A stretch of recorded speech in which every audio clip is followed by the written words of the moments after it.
Sprinkles? Check. Hot fudge? Check. Ooh, cherries? Check. Chocolate and vanilla ice cream? Check, check. Chico, what list are you making? That's everything I need to celebrate National Ice Cream Month. Verdad, que July is when we celebrate all the yummy, cold, dairy goodness that is ice cream. Yeah, and I'm planning on making tremendo sundae using ice cream made from real Florida milk. Don't forget, we can also use ice cream to make milkshakes too. Even make a piña colada shake. Put some coconut ice cream in there and... Ooh, que rico. Okay. Well, if you want to find other fun recipes for enjoying ice cream this July, just head to floridamilk.com or lechedeflorida.com today. Okay, but here's the real question. Are you gonna share that sundae? Maybe. This is DJ. And this is Ish. And this is Season 6 of Pero Let Me Tell You.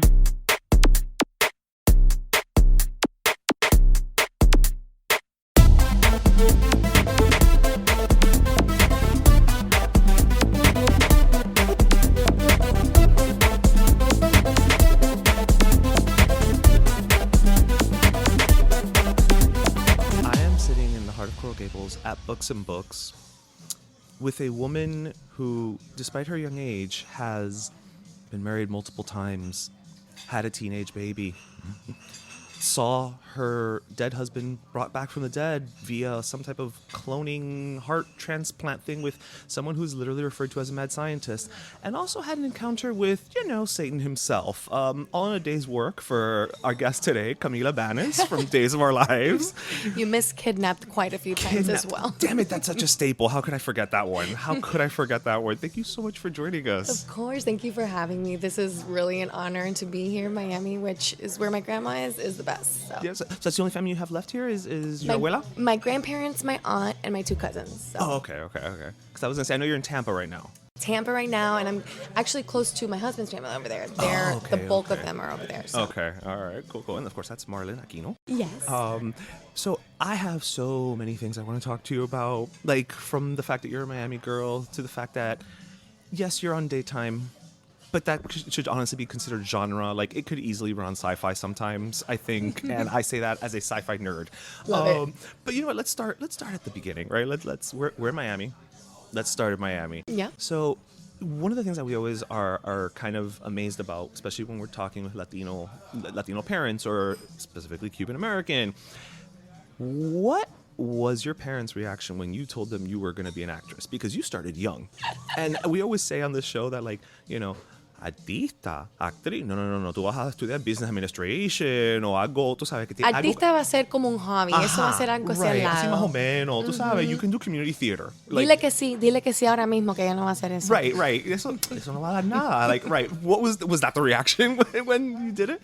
Yes and no. Okay. So the first time I knew I wanted to be an actor was because I saw Jim Carrey in my TV screen making like funny faces. Okay. And I told my mom, I was like, I put me in the box. Like, put me in that box with him. Can I be in that box making faces? And I think that's when she realized she may like acting or want to do something that involves that. And that kind of lit a fire under her booty, which was very rare for a Cuban mama, raising first generation kids here. I was going to ask, your first gen, yeah. Yeah, and so she had a little bit of that trauma that comes with people that leave Cuba, which is don't take any fun classes, don't get involved in the university. Study. Well, not even. Don't get a degree because we might leave next year. Like, you don't know when you're gonna leave. Wow. Like, she was that. Oh no, mentality. they were gusanos from the start. Right. And as a fellow, descendant of gusano, yeah. Yeah, and it was to the point where it's like, don't get a boyfriend because if you have any sort of like things to tie you back, that could create a problem for us. Oh wow. So my mom really didn't get involved in a lot of stuff, and she wanted her kids to be in the arts and learn the things that she didn't learn and do that. And so this was a little bit of like a taste in that. She was like, you know what, if she's already pushing and pulling to that way, like, let's go. Yeah, total, let her have fun. Let's do it. And it's something that she wanted, but then my dad came in and was like, I don't think this is a good idea. This is a waste of money. You gotta put money in to get money back. That makes no sense to me. And so we really didn't do too much, but my mom always kept pushing it little by little. She would take us here or find out from somebody if there was a dance school we could try to get involved in or anything. And that's pretty much how it started, which was my mom just doing it anyway and going around my dad and saying, oh, well. So your mom, being a typical Cuban woman, Yes. was like, diciendo lo que sí, but figuring out how to do it anyway. Exactly, Yeah. exactly. And at age 4, I got my first booking. It was a print job for a TV young? mattress commercial. Yeah, here in Miami. Damn, girl. There are people who were 40 that haven't had a commercial yet. And Yes. you're booking it at 4. I remember I was like 7 or 8 years old, and I went to Washington Mutual in Miracle Mile. And my mom was like, we need to open her a bank account. She has to do her taxes next year for all the work she's doing. And people were looking at her like, what are you doing with this girl? You're like prostituting her? Like, what is happening? They're like, oh, the 80s. Exactly. So where did you grow up in? I grew up in, this is going to sound crazy. So, you know. It's Miami. Nothing sounds crazy. Okay, so you know Versailles on 8th Street? I live down the street from it. I live in the Gable, so I'm like right there. Yeah. Okay, I lived in the house behind it. Which now That's great. they purchased about 11 years ago, made into a parking lot, which I can stand in my room. I can stand in my mom's room. Okay, so you lived in that parking lot. Correct. I know the parking lot. Yes, okay. That's where I lived. And some of my families even worked at Versailles here and there periodically. But more than anything, every single day for like 9 years, I went to Versailles for breakfast before I went to school. Like that was my wrinkle. thing. Like if you would cut me open, croquetas would like fall out, you know? That is the best piñata I've ever heard of in my life. Not gonna lie. Not gonna lie. So, at this point, you're about what? 8, 9, 10, give or take. So you're about elementary, middle school. And I think that's about the time that you cross paths with a mutual friend of ours. Actually, I met. Or was she high school? High school, which is crazy to me. But people I met that know her, I met in middle school. I got involved. I don't know if you know Madeline Marchand, just theater people in Miami, okay. actors in Miami. No, I know you're for high school drama teacher because we went to school together. Correct. Middle school, I want to say maybe elementary even. What school? For middle school I went to Riviera. Okay. And then for high school we went to Southwest. Okay, yeah. Well, we were South Miami middle, so we were your rivals. Okay, well there you go. We're ending this conversation now, Right by now. the way. I'm Yeah, sorry. bye. Yeah. Sorry you drove all the way down here for a 2-minute conversation. I knew I did. I Yeah. knew something was up. Get it? So, so then in high school, I mean, you kept working. You literally were like a working actor throughout high school, right? Doing like novelas. I almost failed 7th grade, not because of my grades, but because of absences. I, was going to a school that was a magnet school, but then when I was actually doing New World or South Miami was a magnet school. Oh, okay. So South I Miami, went, done. yeah, and I was working as a professional, but they still couldn't wrap their heads around like the fact that I needed to be absent to do this profession. That's unless they're following you in like documentary style. Yeah, Exactly. yeah, you're gonna have to So, be absent. Yeah. So I almost failed 7th, almost failed 8th. I pretty much couldn't pass my FCATs. I was in like remedial classes. Oh damn. But I was working so much, not only on like Spanish novelas, which obviously I did my Gata Salvaje, Cuerpo el Deseo. Oh, we're gonna talk about you being on the one with Chayanne as the vampire. Okay, That 'Cause was great. To this day, one of my biggest dreams is to just like do a choreographed number with Chayanne. Oh, you're gonna die when I tell you the story. Because he is like tremendo, like just dancer, performer, and I know. Yeah. That's. Oh yeah. I'm jealous. I'm not gonna lie. Well, I gotta tell you even more then, because I got my special time with Chayanne, which I was a huge fan. I wasn't a Ricky Martin fan. I was a Chayanne fan. Like if Okay. you had to pick one of them. I'm sorry, you were either one or the other. It was the Christina and Britney of the day. Correct. Yes, yeah. So I was Ricky. Ricky always is like this. I mean, not Ricky. Chayanne. The smile, something about ese carismático like face. It was the smile. Something the in the smile, teeth. yeah. I don't know what it is. I just lovely man. And so I got the chance to play Vampirita on this miniseries with Chayanne, and I was a vampire. Mind you, I was going to high school and shooting night shoots simultaneously as I was shooting. Mind you, this is a vampire show. We course. couldn't shoot during the day. We had to shoot from 6 p.m. to 6 a.m. Sometimes I'd be done at 6 a.m. and be at school at 7:30. How did you do that? Well, I mean, thank God it wasn't like consecutive 3 Pero or 4 still. days, but the next day I would sleep maybe after school until like 8 p.m. and maybe not go the day after, but También it's the energy we have when we're 15. there you go. You know, what I'm yeah. saying? It was also the same week I was graduating high school. A lot was happening. But I'm shooting this show. It's going fantastic. A lot of Miami crew, which I was like, oh my God, they're actually shooting big stuff that isn't just like a regular novela here. It was a miniseries for Mega TV. And one of the shots is we're in his McLaren, the character's McLaren, which I had never been in this like fancy car. And we were on this machine thing that like it drives for you. Okay, right. And so you don't have to drive. So, you know, we're with our walkie so we can, if there's an emergency, we can tell him to stop and they can tell us direction. And I'm talking to Chayanne, you know, we're just there and he's like making small talk with me. And it's just me and him in the car in a walkie. I was sweating All profusely. your teenage dreams. Oh my God, like yeah. a puddle underneath my arm. Like it was disgusting. Anyway, he was telling me, he's like, so what do you do? Like other than acting? I know you're like a teenage actor, but like what else? You know, you must be a teenager too. And I'm like, oh yeah, but like I'm kind of an old lady. I like to dance salsa and like I like old ballads and things like that. And he's like, wait, you like to dance salsa? And I'm like, yeah. He goes, show me. And he grabs the back walkie and he's like, hey guys, can you stop the car for a second? We need to stop the car. Thank you. He stops the car. He turns on like Sol 98 something high on the car, like puts all the way the volume up, opens the door. He's like, sale carro, get out of the car. No. In the middle of Brickell, which you can't do now. This was 11 years ago. Yeah. In the middle of Brickell, he stops production so that he can dance salsa with me outside of the McLaren just to see how I dance salsa. We danced the whole song. I literally almost cried while I was dancing this. I go back to the set. My mom's there waiting, like the proud Cuban lady she is. And he comes up to her and she goes, pero, ¿tú no me dijiste que ella baila como un trompo? And she was like, Best compliment ever. she was like beaming. Like she could Best literally be taken compliment to the ever. moon right there. Yeah. Yeah. She was dying. And I was just like, oh, I got to dance salsa in the middle of the street with Chayanne.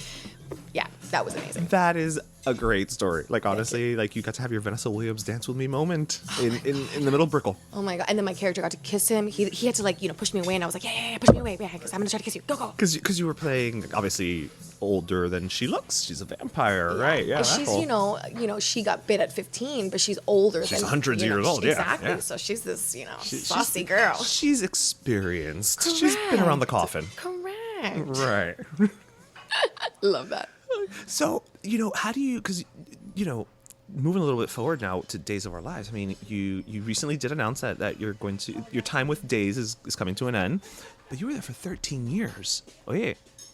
That's a long ass time. Like, there are people who've never had a relationship that long, much Yeah. less a job, a career. And as an actor, eso no se da. No, you know, eso like no. that's a privilege. Yep, And- I call and- our industry the 99% unemployment industry because even big movie actors, they finish a film and don't know Yeah. what may be next. It could be their last film for whatever reason, you know? And so how did you start in the Days, you know, the Days universe, as we'll call it now? Because with Beyond Salem and all that, I guess it is a universe at this point. Yeah, no, true. I will say, I'll give you a little anecdote on how I got out of Miami that propelled me to get Okay. into Days, which is hard, you know, especially being here. You people that want to do this, it takes a long time to make that leap, you know? And you But- do have to leave, unfortunately. Exactly. Yeah. Exactly. And you leave your family, which is such a hard thing to do in our culture. As Latinos, yeah. Right. So the same week I was doing the Chayanne shoot, I submitted a tape to another soap opera called One Life to Live. This was in New York. This was when you had to submit VHS tapes and they were costing like $150 to send every single day. Coño. Exactly. Insane. I sent it. I got picked. I moved out to New York. I shot a couple episodes. I was there for a year. It was the best time ever. And my time got cut short. I got fired with like 8 other people. It's a big exodus. Oh, it was just a budget situation. Right. Yeah. And I was like, well, do I go back to Miami or do I go back to LA? Like, what do I do? Went straight to LA. And a couple months later, I had an audition for Days of Our Lives. And I was like, oh, another soap. I don't know. I just got out of one for a year. Like, Right. And that's a grind. it is. It was hard work. I knew what it was like. So I thinking to myself, like, do I want that now that I'm back in LA or do I want something else? My manager said, well, just auditioning for it doesn't mean you're going to get it. True. Right? Right, yeah. Experience, go out for it, yeah. Okay. So I go in. I didn't get it. Some other girl got it. And this was for the role of Gabby. This was for the role of Gabby. And I was like, well, you know what? That's like a sign. I don't need to do soaps right now. I need to be doing something else. 2 months pass, and I get a phone call. Hey, we're going to change the character. We're going to age her a little bit. She's going to have more mature content, and we'd like to have you just come in and take over the role. It's a 4-year contract. Oh, so they went with someone else. They straight up shot episodes with somebody else, a girl from Miami Oh, that wow. I knew growing up. Oh, shit. Okay. Small world. Yeah. And her name was actually Gabriella, so they named the character after her. And so I said 4 years. I was 20. I was like, oh, I'm gonna be 24. So long. That's like I'm gonna be 100. That's a presidency. Like that's That's a long time. So I said, I'm gonna respectfully decline. And they were all like, you must be out of your damn mind. People in Hollywood don't decline contracts. yeah, it's steady work. Correct. Yeah. You're psycho. And I was like, yeah, I guess I'm psycho. And a couple weeks later, I got a call, and they were like, well, listen, we finagled it to 2 years. What about 2 years, Camila? You better say yes. And I said, all right, I'm not dumb. I'm going to say yes. Okay, thank you. And I appreciate it. Been there 13 years. 13 years. Well, so 2 years turned into 13. That is phenomenal. I mean, again, it's one of those things where, like, I will say this, and I say this just out of sincerity. I feel a lot of people many times disparage soaps. You know, they're like, oh, it's just a soap actor, or it's just a soap opera. The amount of work that you guys have to do, like, I mean, again, I genuinely watch Days of Our Lives, as I was telling you earlier. Like, I watched the show, watching you walk in here, I was like, wait, but she was just on the screen, and now she's walking in through the door. It was a little bit of a mindfuck, I'm not gonna lie. Did I look like Gabby or Camila? But where does Gabby end and where does Camila begin, right? After 13 years. I know. After 13 years, right? Yeah. But and that's the weird thing about it too, is like you walked in and I was like, wait, that's Gabby. Well, no, that's not her name, dumbass. Like that, you know, it's Camila. Like, you know, it was that whole, like, I had to switch the chip. But I will say, you know, I think soaps is a hell of an acting boot camp, because how many episodes do you guys film a year? Well, Approx. Let's not do a year. Let's talk about a day, because that will put things into perspective quite a bit. Okay. And I share this a lot, and people's eyes always like widen when I say it. So regular set, what I call quote unquote normal. Okay. The ones that have craft services. The ones that have craft services and like honey wagons. I know. I'm going to keep going. Don't you even think about it. I'm going to expose it all.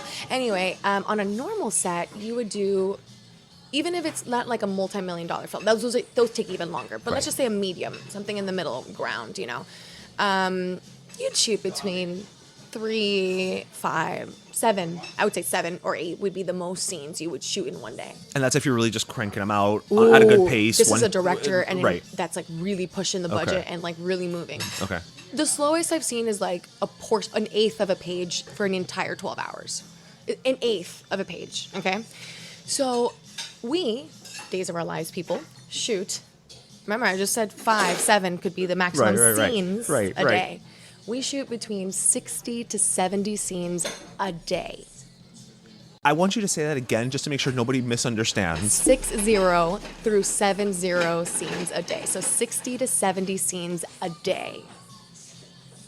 That is insane to me. And like, and sometimes it's more. Sometimes it's 80. But I'm trying to do the math, and I don't do math. But that means that you get like half a take. Well, the good thing is we have a that's 35-person cast, so it does get spread out throughout the week. Okay. But we don't get more than one take. If there is another take, it's usually not because of us. It may be a sound error, it may be a helicopter, lighting, something very, and honestly, it almost never happens because everything is set in a way that is meant to just go, crank them out, factory style. Right. Wow. That is insane to me. Like, again, and I can't get through, I mean, because I've always been like a defender, right? I've always been like, the work that goes into it is no joke. But now to hear that. And you're in the right. You're right. But now when you see the actual numbers, it literally is something that sometimes we think to ourselves, like, can it really be done? Well, we're doing it. You're doing it, yeah. And obviously pressure helps a lot. Like, you got to. Yeah, but it's not like you're even just starting to do it either. You know what I mean? Like, this is the formula that's been, Days has been on the air, 70 years or whatever it is? Like, it obviously works, quote unquote, to whatever degree. Your mileage may vary, I'm sure, depending on the actor. And I will say times change things. And obviously, when I first started Days, maybe 13 years ago, we would do maybe the most 50 scenes a day. So throughout the 13 years, we have had a lot of changes, and they find any moment to speed things up. I'll give you an example. We used to have a countdown. You're on in 5, 4, 3, and they wouldn't say the 2 and the 1. They would just go like that and give you the numbers. We cut the 5, 4, 3 to 1 to save us 5, 4, 3, 2, 1 seconds. So now we just go action. This was something that happened throughout the 13 years I was there. Okay, but in all fairness, I guess if you multiply that by 60 scenes, that's where their mind is at. So now they just say, go. But those are small things that every day adds up, and we get pushed to the brim, and we're there shooting those 50 scenes, but then we might get an additional 6 extra scenes that day just because they need to just do it. Wow. And COVID also changed a lot. That too. Yeah, I was gonna say. I mean, COVID. You guys actually were one of the bright spots. And I say days, but I'm speaking in general. Soaps, daytime soaps, with COVID, because you do film so far in advance that there was. And then, like I was telling you earlier, between you film in advance and the first couple of 2 months and change, it was all just news, 24 hours a day. So guess what? That's banked. Exactly, 100%. So I mean, you guys were. I will say that's how I got back into days. Okay, a lot of people did though. Because I was home. Yeah, a lot of people told me. I was home. It was twofold. I was home, and when the devil comes back to Salem, you gotta tune in. You gotta figure out what is going on. The devil's back in Salem. And I was around. I watched the first round. Oh, That's how there you old go. I am. There you go. So, but that was such a prevalent, important. Everyone knows about Marlena being the devil. So it's just Right. like something that it's coming back, and you have to tune in. It's like that the trends that come back. You it's have true. to. It's true. It's like when bell bottoms come back. Exactly. Yes, absolutely. So, again, you've 13 years. You've seen a lot of changes in the industry overall, but specifically, one of the biggest ones was the shift from NBC to Peacock. And I will say, this is going to sound like a backhanded compliment, but go with me. I was a little disappointed with the shift, insofar as I thought, maybe wrongly, that they're streaming now, maybe they'll be a little sexier, a little more adult. I mean, I'm not expecting full frontal. It's still a soap, right? We got to be respectful. Yep. But I was expecting a little more of a push, even maybe saucier language, and I've seen that here and there, but it hasn't been as drastic as I thought it was going to be. And also, yes, we have actually had that addressed from our superiors, and we actually have a little bit of a response to anyone asking that said question. Okay. I'm glad I brought it up then. Yes, a lot of people did think that would happen, and essentially it will. And like you said, you did notice a few things here and there, but what Days wants to keep is that essence, that days of our still has to lives. be Days. Yes, that hourglass coming in, that no one can remove that sound, the theme. It comes into your brain and you just start whistling it the whole day. That essence that Days brings, we didn't want it to change it too much. Although we do have aspects of change, especially with our specials that we do. Beyond Salem is something that I think definitely pushes the boundaries of what the core foundation of Days is. Right. And gives people that imaginative feel of, if we were this other show, we could go there and push those boundaries. But Days, I think, ultimately will stay its true self, its true form, its true foundation. You don't want to push things too far, because then you lose your core. Yeah, I mean, listen, all the guys are like, come on, when can we say the F word? When can we say, this and that? And I'm like, well, what's the issue? Can't you just tell me the F word? Get it out? Like, let's, tell me a couple times. We got those 5 seconds back. Just use it for that. Yeah, Use it for that. okay. Yeah. We'll be fine. You'll be fine. So, I have so many questions right now. So I do want to talk about, obviously with 13 years, you're shifting, you're doing other things. Before I do that, though, I do want to ask, because as a Latina who grew up in Miami and who was on novelas and then did soaps. Yeah. What were some of the biggest differences you found between the quote-unquote novela format, right, which is already histrionic and dramatic and over the top, right? Yeah.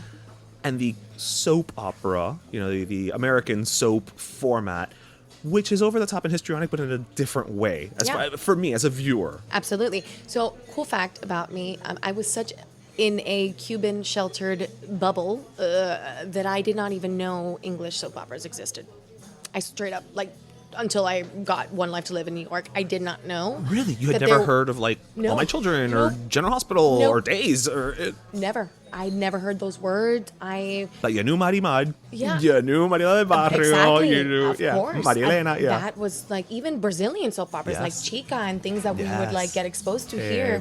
Café con aroma de mujer. Exacto, all those things that I knew about that, but for me, and then they would say they're more than a year. What is this? They're going for 30 years. This is weird. Who would watch this? It's weird, but obviously, in the Latino world, and this is a backhanded thing because this is just how we are. It's how we are. Especially when I was doing novelas, there wasn't the organization that there may be now. We just got unionized a couple years back for novelas, and that was something. Was it unionized back then? No, absolutely no. There was no control. And as a child actor in that business, we were worked. It could be any hours of the day. It could have been 5 hours. It could have been 13 hours. It could Whatever they needed. Whatever they needed, we were there for, and there was no control. You know, there wasn't a set hour for lunch. There wasn't. It was just chaotic. I would say chaotic. Wow. Yeah, and it was a lot also about like, and of course the industry is all like this, who you knew and Bueno, who sí. were your friends and things like that. But it was way like that here in Miami. Yeah. In LA, Well, that's- you know. that's Miami. Of course, that's Miami. That's It's Miami, like, yeah. ¿Qué palanca tú tienes? You know. Oh my God, that's my next shirt. Que palanca tú tienes with a plank. Exactly, Yeah. exactly. So when I went to Days, even One Life, when I was shooting there, I was like, oh, there's a schedule and we follow it every day, and these are what we're doing, and we're not adding and changing to this. And When it says 5 o'clock, it means we 5 o'clock. stop, yeah, we stop for lunch, and we get a whole hour, and no one's coming to harass me or do this or tell me that I'm not doing that. No, everything was so by the book, how they said they were going to do it. And that was, I think, the biggest culture clash and culture change for me. That I Okay. was coming from a free-for-all kind of situation to a very organized and like structured place that had, like you said, been doing it for so many years. They have the system. Don't mess with the system because you're going to be the peg. It's not going to work. Right. That's awesome. That's awesome that, I mean, that novelas seem to be where they should be now in terms of Right. behind the scenes of it all. Yeah, Absolutely. yeah. And that's something that especially a lot of Miami and Latino actors have had to fight for over the last 10 years. I would imagine. Because when you are doing the leads and you are in this chaotic setting, like it's too much. You have such a workload, and you have all these crazy things happening. It's setting up for failure. Yeah. And that's why a lot of these actors like will leave to Mexico or Venezuela for extended periods of time and then come back and shoot maybe another one because it's really stressful. Wow. Oh, well, see, I just learned something new. Well, okay. I will before we move. I swear I'm gonna move away from Days. But my last thing is, I have always said that if I ever had anybody in front of me that worked on that soap opera, I have so many questions about Salem. I'm just gonna put it out there. It's a town, but it has like 17 multi-billion-dollar corporations. Yep. But it also is close enough to other places. Chicago. Right. But everybody only congregates in a square. Mm-hmm. There's And only, if they leave, they go to Europe only. they only go to Europe, right? Well, because that's where all of the Demeros have the compounds. I mean, where else are you going to go? Right. They will, they only go to like 2 restaurants. I'm pretty sure that the legal system is completely different. Yep. But yet you have a huge prison that everybody breaks out of. Yep. Not even breaks out, because that's not even that much work. That everyone visits at least once in their life. They just, it's just like, okay, well, I'm here now. This is just what I do. It's like, I love it. I love all of the, just like over the top campiness of it. It's something that I watch it, and I literally watch it just kind of going like, laws aren't the same there like they are here. Like, people will be in an interrogation room, and it's just like, I could walk off the street and just walk into that room and just be like, I hate you. How dare you? And it's like, there's no, your brother's the police commissioner, right. but he's not very good at his job from what I'm seeing. I don't know. He did murder. I'm sure he's murdered people before. Who amongst Salemites Has it? hasn't? I mean, you did. Yeah. No, you're not wrong. You're You not did. wrong. I think that's how you know you might be in for 13 years. Exactly. Is I it- mean, listen, Once when you get a storyline where you can control someone's heart through an application on your phone, that's when you know you've made it. Okay? When it's so ridiculous, you can't believe it yourself, and you're like, well, I can't even fight this. Let's just go. How do you ground something like that in a shred of reality, right? Because that's the thing, is you have to embrace it, but you can't walk in there just like a crazy person. No, you can't. How do you do that? Be phony in a phony world. Right. That's perfect, actually. Yeah, you can't be phony in a phony world. Like, how do you do that, woman? Thank you. Well, what we do is we take a big tall glass of fuck it. It's they're gonna ask questions. Right.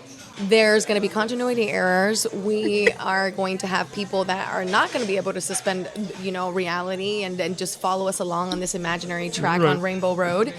But you do it for the ones that believe. You do it for the ones that, come up to you and say, I wish you would have stopped her heart on that app. I wish you just would have done that. That's what you do it for. Right.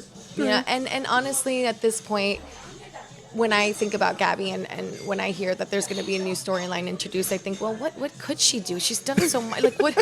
There has to be something that is so wild and so left field and so out there that can still be exciting for the viewers to watch. After 55 years of stories with 35, usually 30 to 40 people on the cast, that's a hard feat. Yeah, those are some talented writers. Right. I mean, I gotta give them credit because Yeah. it's not easy. It's not not. easy. There are people with a cast of 4 that can't do it. Yeah, and if you really think about it, yes, we do personify these actors, but they write for us. They have to write for 50 different personalities and make sure that they're putting those innuendos, those essences, that tonality into that to make sure that we can carry that on. It's a really tough position. That's true, yeah, because Gabby's not Nicole, Nicole's not Marlena, Marlena's not Leo, Leo's not Xander. Like, yeah. You're right about that. It's, yeah, they have to act within what their character would quote unquote do. So, Correct. wow, that is, woman, my hat's off to you Thank because you. it is not easy. But now you're expanding. Yeah. You're doing some other stuff. Which, to be fair, even during your time on Days, you did other things. Yeah. I know you did an arc on a show that I loved, Mistresses. Oh, yes, I love Mrs. What a great character, Kylie. She was fun. It was. I mean, well, your character was fun, but that's the type of show that I was like, you know what? It's frothy, it's soapy, it's that primetime soap dynasty itch Yep. scratching. So I loved it. But you've also done a couple other things in the intro. I know you did a horror movie. Yes. That came out earlier this year. Yes, right? I did. It came out in a couple of film festivals. I'm still waiting for it to stream because I think was gonna people ask are going to you. love that. Yeah, I'm a horror fiend, so Okay, there you so go. I'm like, I was looking for it. I'm like, wait, but it says it's been released, but where? Where is it? Where is it? So, Yes. so I was like, gotta ask her. Yeah, so it got released on 2 film festivals. They're still working on their distribution. I hear this year will be the year, and I think that's going to be really fun because, I mean, I've never played, I call her my chonga. She's like the most chonga I've ever played because she's got this crimped hair. She's very, very like Miami. So I was just really excited to have people see that when they've seen like very Gabby, Right. very clean Salem version of like, a Latina. Right. So I can't wait for that. And you've got something coming up with a Christmas movie I do. with Kyle Richards. This will be the second time I work with her. She actually made a cameo on Days, and funny enough, It's your second Christmas movie, so there's a lot of twos involved in this. 2 in this exactly.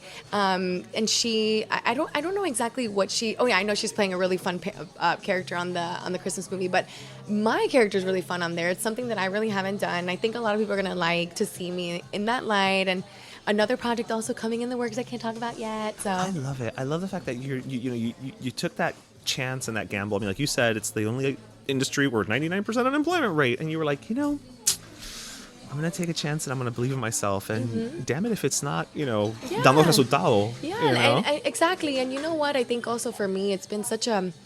I have felt such like this honor and this like this strength about playing Gabby, playing this Latina on a network show like NBC for 13 years. And if you really think about it, we haven't had a Latino presence other than, Oh, yeah. Gabby, and sometimes Galen will, my brother will come here and there. But she really, to me, is the one that holds and brings in any Latino flavor. She grounds the Hernandez of the Hernandez clan. Yes, Yeah. she brings in traditions. She talks Yeah. Spanish.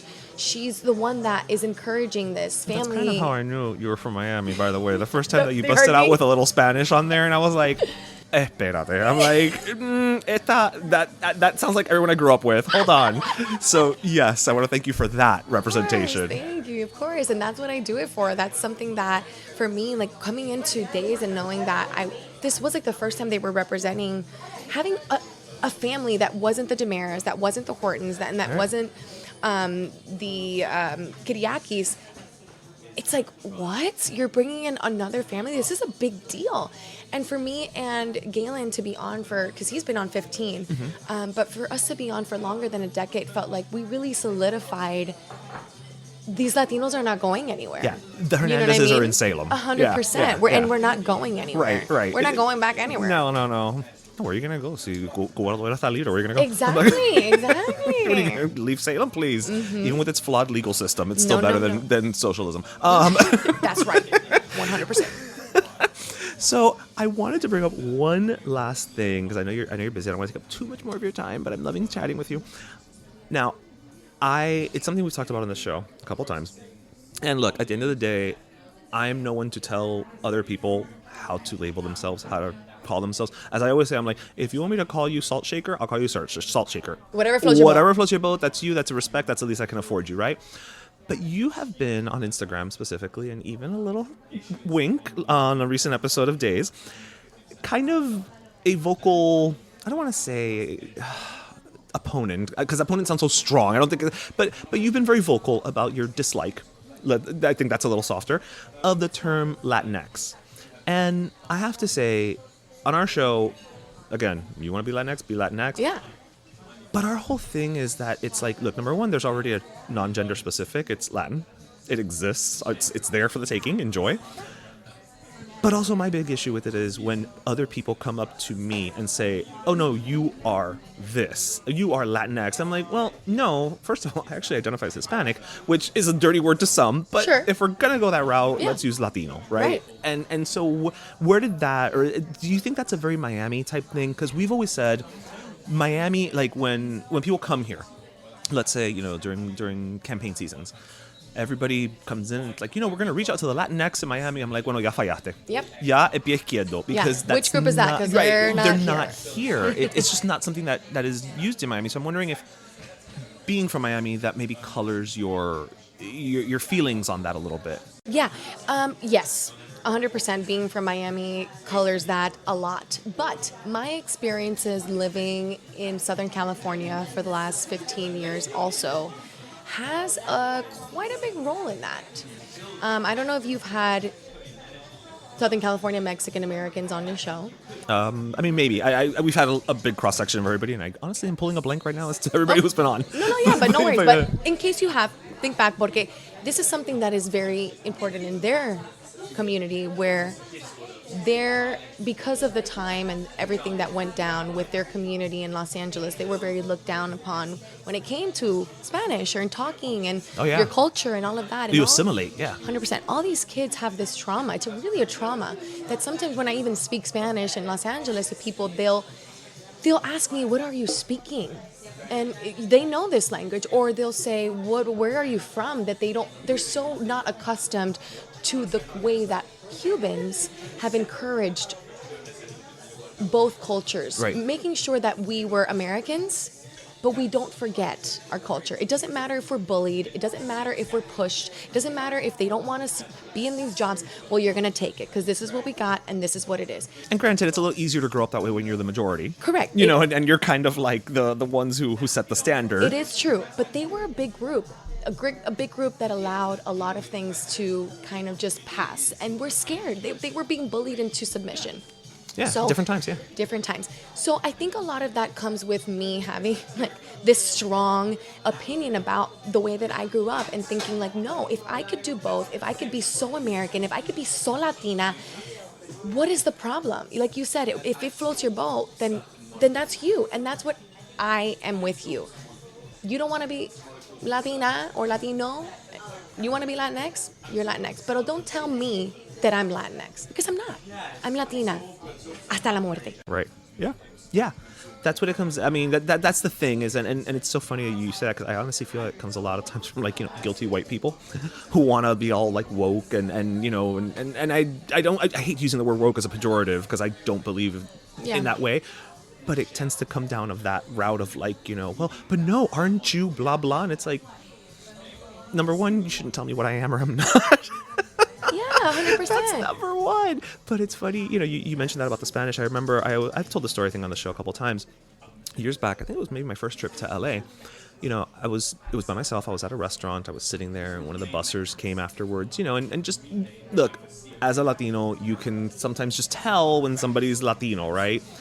And then he started speaking to me in accented English, like heavily accented English, Spanish accented English. And look, I'm here for it. You want to practice your English? You want to learn? Let's go. I will buy you the hooked on phonics. Like we're solid, bro.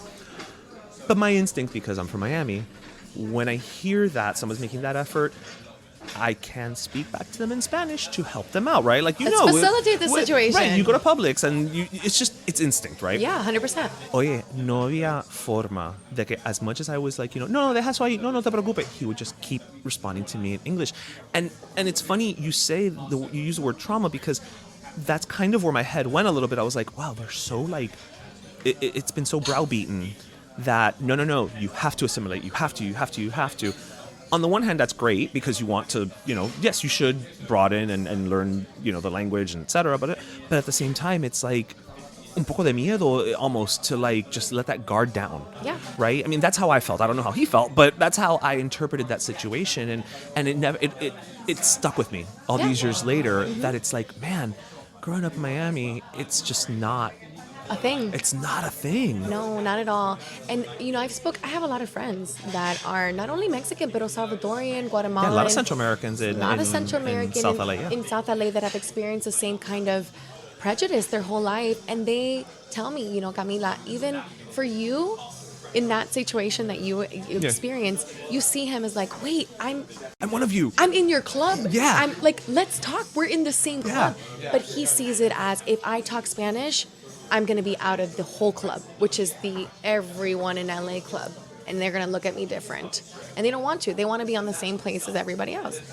And, that was hard for me to wrap my mind around because I'm so Latina. I would say, oh yeah, out of my block, I'm the loudest. I'm still Miami in LA, You can take the girl out of Miami, but you can't take Miami out of the girl. You cannot. No. And God knows people have tried to take it out of me, and it's like, no. No va a pasar. 13, 14 years, and look, I'm still here. Like, I can tamp down this Miami accent when I want to, but if I'm not paying attention...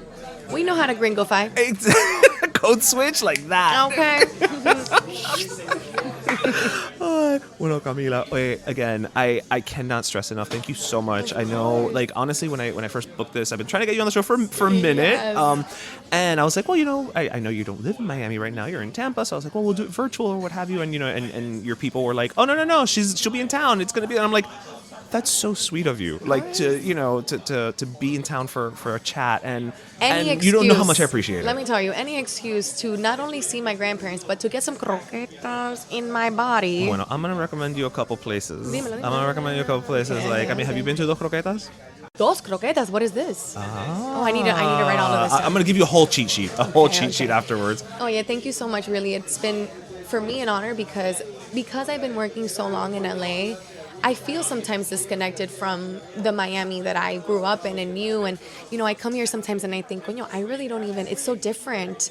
And the people and things are like so foreign to me that to have somebody make me feel like this is still my home and, feel like they want to incorporate me in something so Miami and so amazingly Cuban, which I love, makes me feel really honored. So. Well, thank you. And thank you for representing us so fantastically. And, I'm gonna speak for everybody. We're gonna miss you on days. Thanks.